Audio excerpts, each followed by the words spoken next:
Gregory, on my word, will not carry coals. No, for then we should be colliers. I mean, and will be in collar. Will draw. Aye, while you live, draw your neck out of collar. I strike quickly, being moved. But thou art not quickly moved to strike. A dog of the house of Montague moves me. To move is to stir, and to be valiant is to stand. Therefore, if thou art moved, thou runnest away. A dog of that house shall move me to stand. I will take the wall of any man or maid of Montague's. That shows thee a weak slave, for the weakest goes to the wall. 'Tis true, and therefore women, being the weaker vessels, are ever thrust to the wall. Therefore I will push Montague's men from the wall, and thrust his maids to the wall. The quarrel is between our masters and us, their men. 'Tis all one. I will show myself a tyrant. When I have fought with the men, I will be civil with the maids. I will cut off their heads. The heads of the maids? Aye, the heads of their maids, or their maiden heads, take in what sense thou wilt. They must take it in the sense that feel it. Me they shall feel, while I am able to stand, and 'tis known I am a pretty piece of flesh. 'Tis well thou art not fish, if thou hadst been poor John. Draw thy tool, here comes of the house of Montagues. My naked weapon is out. Quarrel, I will back thee.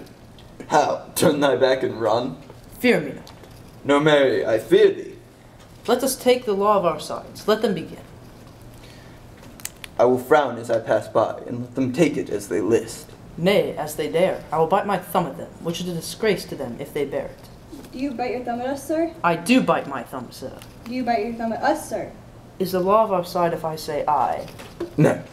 No, sir. I do not bite my thumb at you, sir, but I bite my thumb, sir. Do you quarrel, sir? Quarrel, sir? No, sir. But if you do, sir, I am for you. I serve as good a man as you. No better. Well, sir. Say better, here comes one of my master's kinsmen. Yes, better, sir. You lie. Draw if you be men. Gregory, remember thy washing blow. Part, fools! Put up your swords. You know not what you do. What, art thou drawn among these heartless hinds? Turn thee, Benvolio, look upon thy death. I do but keep the peace. Put up thy sword, or manage it to part these men with me. What, drawn and talk of peace? I hate the word, as I hate hell, all Montagues, and thee. Have at thee, coward. Clubs, bills, and partisans, strike! Beat them down! Down with the Capulets! Down with the Montagues! What noise is this? Give me my long sword, ho!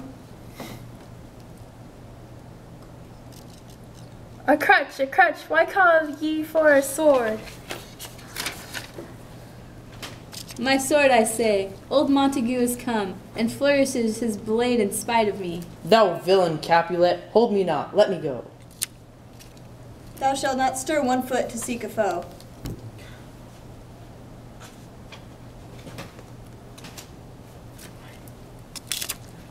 Rebellious subjects, enemies to peace, profaners of this neighbor's ain steel.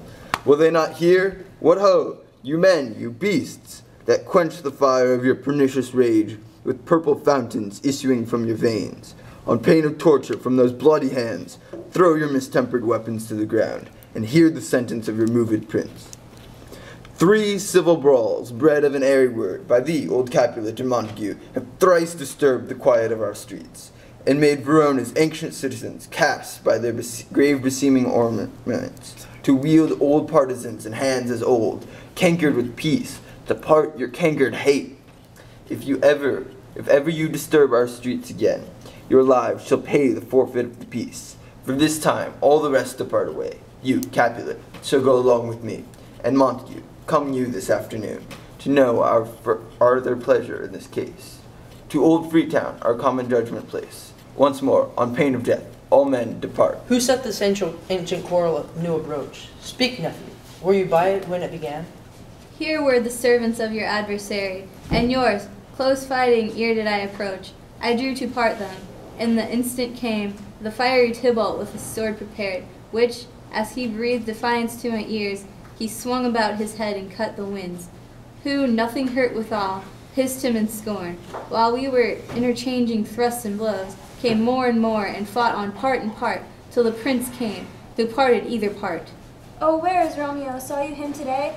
Right glad I am he was not at this fray. Madame, an hour before the worshipped sun peered forth the golden window of the east, a troubled mind drove me to walk aboard, where underneath the grove of sycamore that westward rooteth from the city side. To early walking did I see your son. Towards him I made, but he was ware of me, and I stole into the covert of the wood.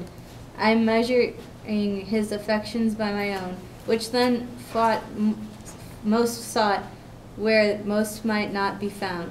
Being one too, by many by my weary self, pursued my humor, not pursuing his, and gladly shunned who gladly fled from me. Many a morning hath he been seen, with tears augmenting the fresh morning's dew, adding to clouds more clouds with his deep sighs. But all so soon as the all-cheering sun should in the farthest east begin to draw the shady curtains from o'er his bed, away from light steals home my heady son, in private in his chamber pens himself, shuts up his windows, locks for daylight out, and makes himself an artificial night. Black and portentous must his humor prove, unless good counsel may the cause remove.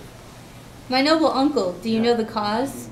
I neither know it nor can learn of him, Have you importuned him by any means? both by myself and many other friends. But he, his own affection's counselor, is to himself. I will not say how true, but to himself so secret and so close, so far from sounding in discovery, as is the bud bit with an envious worm, ere he can spread his sweet leaves to the air, or dedicate his beauty to the same. Could we but learn from whence his sorrows grow, we would as willingly give cure as know. See where he comes, so please you step aside. I'll know his grievance, or be much denied. I would thou wert so happy by thy stay, to hear true shrift. Come, madam, let's away. Good morrow, cousin. Is the day so young? But news struck me. Ay me, sad hours seem long. Was that my father that went hence so fast? It was. What sadness lengthens Romeo's hours? Not having that, which, having, makes them short. In love? Out. Of love? Out of her favor where I am in love. Alas, that love, so gentle in his view, should be so tyrannous and rough in proof. Alas, that love, whose view is muffled still, should without eyes see pathways to his will. Where shall we dine? Oh me, what fray was here? You tell me not, for I have heard it all. Here's much to do with hate, but more with love.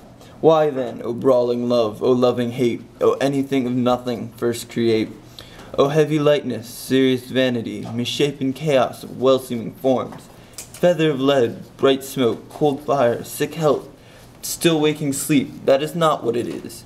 This love I, that feel no love in this. Dost thou not laugh? No, cuz, I rather weep. Good heart, at what? At thy good heart's oppression.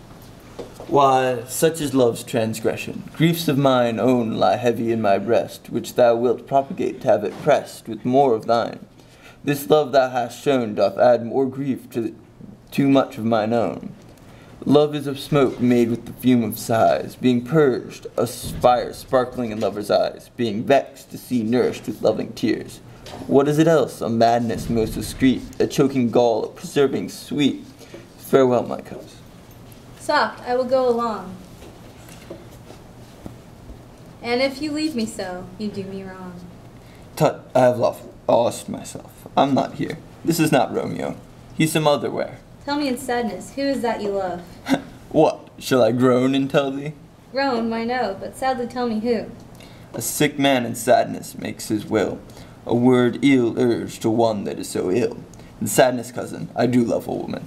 I aimed so near when I supposed you loved. A right good markman, and she's fair, I love.